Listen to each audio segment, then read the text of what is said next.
Hello everyone, welcome to another vlog for today for window cleaning. What have we got? We've got 18 cleans. We're very close to where I live, so we're going to Frokenholt and Gedney Hill. The temperature though feels like -3. It ain't gonna get to, feels like 0 degrees until 1:30. So it's gonna be a bit of a nippy day, but at the moment there's a bit of frost out on the fields, but it looks okay, so it should be workable. But let's find out if we can get through the day. And by the way, got Matthew and David with me. Today will be a test as well because I've got one of my Xline reels, the one on the left. I think it was, I can't remember what day, I'm getting confused with things now. I think it was Friday. I'm sure it was Friday. The chain come off about 4 times. A couple of days before that, during last week as well, it was coming off 2 times maybe a day at the most. There is a way with these Xline reels where you can tension the chain on there, but there's a backing plate that the motor mounts onto, and basically you move the mounting plate to put tension on the chain, but I was unable to do that because the way the bottom of the van is, there's a ridge and that's touching the motor that runs the chain, so I can't move it. So I spoke to Xline, they gave me some advice what to do, but it was beyond me. So yesterday I drove all the way up there to see them. And basically they took the old chain off, put a new one on because it's a shorter chain. I've got an old reel, it's one of the early ones that come out, and they've refitted the chain on and then moved the backing plate, so it's now a really good tension and I should not get any problems with the chain coming off. It was worth it because if I did it, I'd have completely messed it up and I ain't got all the tools, so it would have been someone else I'd have to go out and buy. And they done it for free for me as well, because obviously a couple of weeks before I went up there and had the whole system installed, so that was good of them. So let's see how my reel gets on. Hopefully, well, I know that chain is not going to come off, it's not going to go anywhere.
Schoolboy error.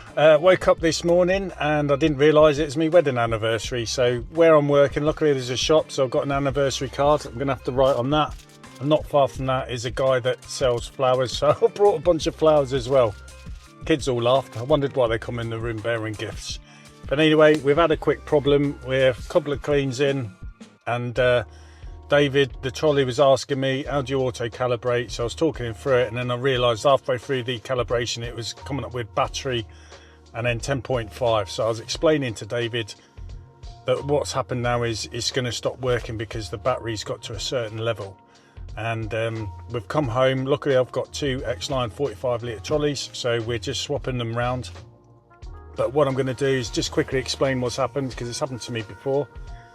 Inside the Xline 45 litre trolley, you've got a battery, which is obviously charged when you plug it with your mains charger, which is what we've done. David's done it, and when he unplugged it this morning, he said it was green, so it should be charged. But I told him it hasn't held that charge and hasn't even been charged. And the reason is because the battery inside, if it goes below a certain level, it's not going to receive or get a charge. So the way around that is you've either got to change the battery because you need a new one, or because it hasn't been charged for a long time and because of the cold and stuff like that, the battery level has dropped that much that it goes into some kind of mode. So the only way to get it out of it is take the battery out of the trolley, charge it the same way you would with a flat car battery. Once that's had a charge, put it back in the trolley and then charge it the normal way, and then what you'll find is it'll be fine. And if it is, job done. If it doesn't work, that means you need a new battery in the trolley itself. I know it's a new battery in the trolley because it wasn't that long ago I put one in there.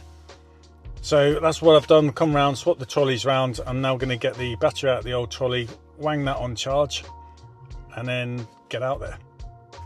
Right, problem solved. We've stripped down the trolley and it wasn't what I thought, so I didn't need to put the battery being charged from like the car charger. All it turned out to be, there's a loose wire, so a brown wire going from the charging port connecting it to the battery come loose from its connection at the battery basically. So all I've had to do is just trim the wire, re-strip it down, put a new connector on, attach it to the battery. Now everything's working fine. So just a point to note for anyone else with an Xline trolley, if you're putting your charger in and it's coming up with a green light, yeah, this obviously is a problem with the battery. If it's down to a loose battery, that's what's going to happen. The moment we connected the loose wire, basically the charge has now gone from green down to red to say it needs to be charging. So fixed, problem solved, and I know I don't need a new battery.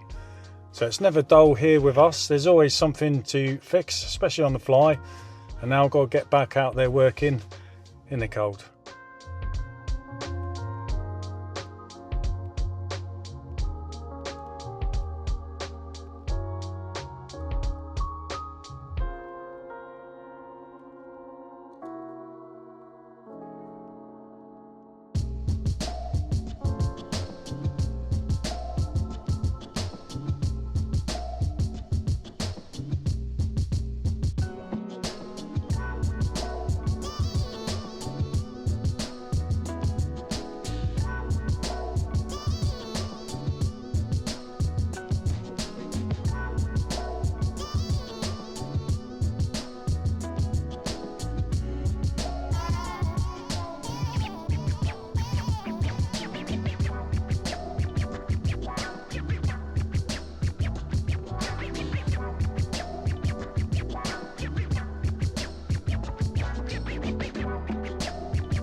That's us home. We got almost all the cleans done. We had one actually skip on us. There's a reason which I'll go into in a minute for that one. But we finished the last clean at 4:15 p.m. and I'm home at 4:28 p.m. and what the lads are doing now, they're filling up the van so it's all ready for tomorrow. The trolley's been taken out, swapped round with a fresh one on charge, ready for tomorrow, so it's just getting the van and go.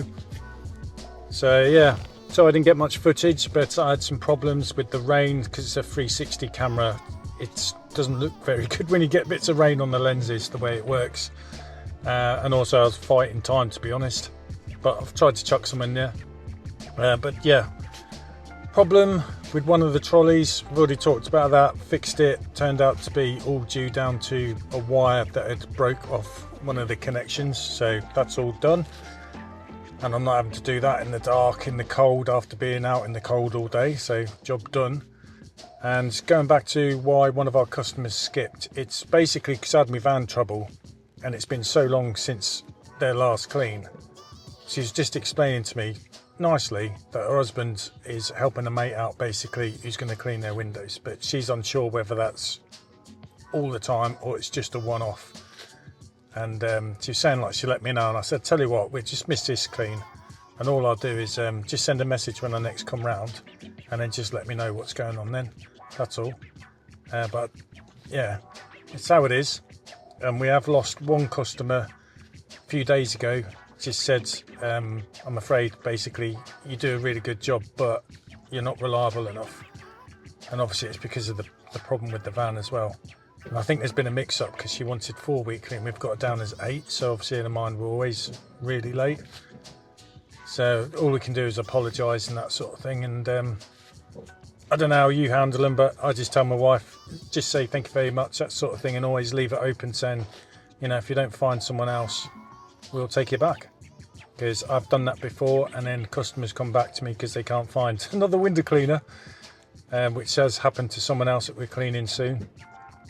And yeah, I think sometimes your customers just have to understand that you can't be like clockwork, say every 4 weeks. It's definitely more, I think, if you're every 8 weeks, because a lot of things can happen in an 8-week period compared to a 4. So things like my van going wrong and it taking weeks to sort out, plus this time of year where you lose a day here or there, or a bit of equipment lets you down, all adds on, doesn't it? But yeah, that's the way I play it. Just wondered how you go about it, really. I always think it's good to leave it open-ended. I don't lose that many customers, but I've had a couple. I think it's only 2 in total where they've gone away, tried someone else, said they're useless, and then they've come back cap in hand to me. And you know, I think that takes a lot of balls. For some people they find that hard, and some people they don't, but that's the fact they've seeked you out again, you know what I mean? It's still good, and they were good customers anyway, so I took them back on, no problem, you know what I mean? It's just how it is. And obviously I'm not 100% perfect, tried to be. But yeah, get all these things going wrong. I mean, like the trolley, look at what happened today to us. There's always something in there. It always picks its right moments. Anyway, that's me done rambling on enough. I have no idea what this video is like. Obviously, I'll find out when I try and edit it. Hopefully it's something I can put together. If not, never mind. So stay safe. It's 20th of December, my wedding anniversary, which I obviously have forgotten for the first time in 20 years. I'm obviously getting old, but I managed to get a card and some flowers today as well. So I've done that, damage control, and I've fixed my trolley, and I've finished my day window cleaning. So kind of a result, even though up against it. Anyway, that's it from me. Like, subscribe, all the good stuff, follow along, and take care.